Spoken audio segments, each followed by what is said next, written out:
जी बताइए, आज आप भोपाल पहुंची? जी हाँ, आज हमारी जो न्याय पद यात्रा है भोपाल पहुंची है।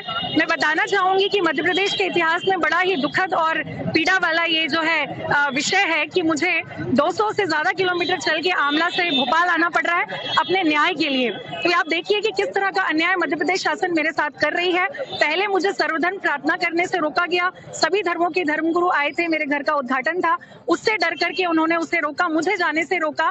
और जब मैंने अपना इस्तीफा दिया, क्योंकि संविधान हमें अधिकार देता है धार्मिक स्वतंत्रता की, अगर मैं अपने धार्मिक स्वतंत्रता के अधिकार को नहीं प्राप्त कर सकी तो फिर मैंने अपना त्यागपत्र दिया। और त्यागपत्र देने के बाद शिवराज मामा जी हैं जो तथाकथित अपने आप को मामा जी कहते हैं, वो मेरे साथ नोटिस और पुलिस खेल रहे हैं। आप देख सकते हैं जैसे ही मैंने इस्तीफा दिया वैसे ही उन्होंने नोटिस देना शुरू कर दिया कि कैसे मेरे इस्तीफे को रोका जाए, क्योंकि मैं सर्वधर्म विचारधारा के साथ चल रही थी और वो कट्टरपंथी विचारधारा के साथ चलना चाहते हैं।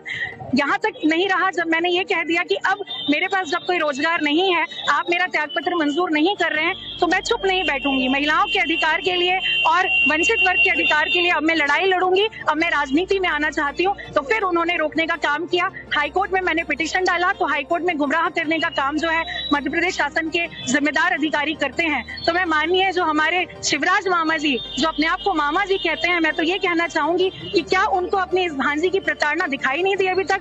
गहरी निद्रा में वो सोए हुए हैं। इसीलिए जो है अन्याय के खिलाफ हमने एक न्याय यात्रा आमला से चल के सीएम हाउस तक के जो हमने तय की है। आज वो यहाँ बाबा साहब के चौराहे पर बोर्ड ऑफिस पर पहुंची है और हम जैत भी गए थे। मैं बताना चाहूंगी कि जो शिवराज मामा अपने आप को कहते हैं कि मध्य प्रदेश का मैं मामा हूँ और मध्य प्रदेश की मुझे चिंता है, तो मैं ये कहना चाहूंगी कि ऐसे मामा, ऐसे राजा जिसकी प्रजा दुखी हो, जिस मध्य प्रदेश में एक महिला को 200 किलोमीटर से ज्यादा पैदल चल के आना पड़ता हो, वो मामा नहीं, वो कंस मामा है। मैं तो यही कहना चाहूंगी, अगर मामा में हिम्मत है तो मैं 10 दिन से सड़कों पर हूँ, आज मेरा 12वां दिन है। अगर उनमें हिम्मत है तो मुझे आंखों से आंखें मिलाकर आके मुझे बताएं कि इस बेटी के साथ वो अन्याय क्यों कर रहे हैं। उनके पास कोई जवाब नहीं है, वो पुलिस को आगे कर देते हैं। जब हमने अपनी न्याय यात्रा शुरू की थी, पुलिस के माध्यम से हमें डराया गया, धमकाया गया, रोका गया कि आपके ऊपर गोली चला दी जाएगी, डंपर से कुचल दिया जाएगा, आपको भोपाल नहीं पहुंचने दिया जाएगा। और मैं बताना चाहूंगी कि कल जैसे ही हम मंडीदीप पहुंचे तो उन्होंने पुलिस को वहां पर भेजा और हमें रोकने का काम किया। हम लोग रात भर छुपते छुपाते हुए यहाँ पहुंचे हैं। ऐसा लग रहा है जैसे मुझे अपराधी बना दिया गया है। मेरा कसूर क्या है? मेरा कसूर सिर्फ इतना है कि मैं बाबा साहब के संविधान को मानती हूँ। आज शिवराज सिंह चौहान जी बाबा साहब का अपमान कर रहे हैं, उनके खून का अपमान कर रहे हैं। मैं बाबा साहब की वंशज हूँ, मेरे अंदर उनका खून है। आज शिवराज सिंह चौहान जी जो अपने आप को मामा कहते हैं, वो इस भांजी का नहीं, बाबा साहब का और बाबा साहब के कौम का अपमान कर रहे हैं। मैं यही कहना चाहूंगी कि आज भी अगर वो चाहे तो मेरे सामने आकर खड़े हों और मुझे बताएं कि वो ये अन्याय क्यों कर रहे हैं। हम यहाँ से सीएम, हाँ बिल्कुल हमारा यही है कि हम आमरण अनशन करें। पैदल जा रही हैं? हाँ पैदल जाएंगे। मैं पैदल आमला से चलकर आई हूँ। 200 किलोमीटर से ज्यादा पद यात्रा हमने तय की है। हम सीएम हाउस तक भी पैदल जाएंगे। आपकी बात क्या करेंगे आप? हम अनशन पर बैठेंगे।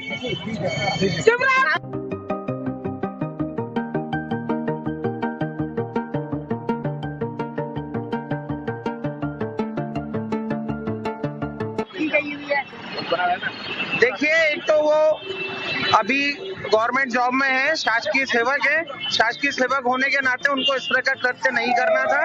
दूसरा, आम रोड, इतना व्यस्त रोड है, उस पर रोड पर बैठ गई।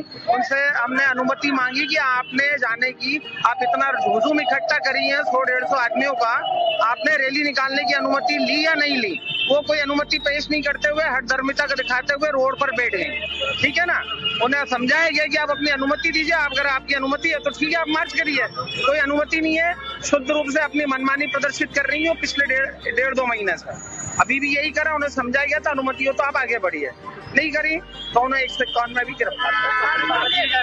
जी नहीं, आपने देखा है, खुद अपने कपड़े फाड़ ले तो उसको कपड़ा फाड़ना नहीं बोलते। ठीक है, आपके पास रिकॉर्डिंग है, आपने सबने देखा है, किसी ने किसी के कोई कपड़े नहीं फाड़े हैं, किसी ने किसी की कोई, वो जानबूझ के भीमराव अम्बेडकर जी को सामने करके खुद ही फड़वा रही है कि उनका अपना, क्योंकि आप देख रहे हैं उनसे एक पॉलिटिकल पार्टी विशेष उनके साथ खड़ी है। आप एक लोक सेवक है, आप लोक सेवक होने के नाते किसी पॉलिटिकल पार्टी के साथ कैसे खड़ी हो सकती है? और पॉलिटिकल पार्टी जो उनको बैक सपोर्ट कर रही है, वो उनका सब ये समझाया हुआ कृत्य दिख रहा है। कांग्रेस के कुछ नेताओं, मुझे नहीं पता वो कांग्रेस है, बीजेपी, XYZ जो भी है, मुझे नहीं पता। पॉलिटिकल पार्टी आप जानते हैं वो कौन है।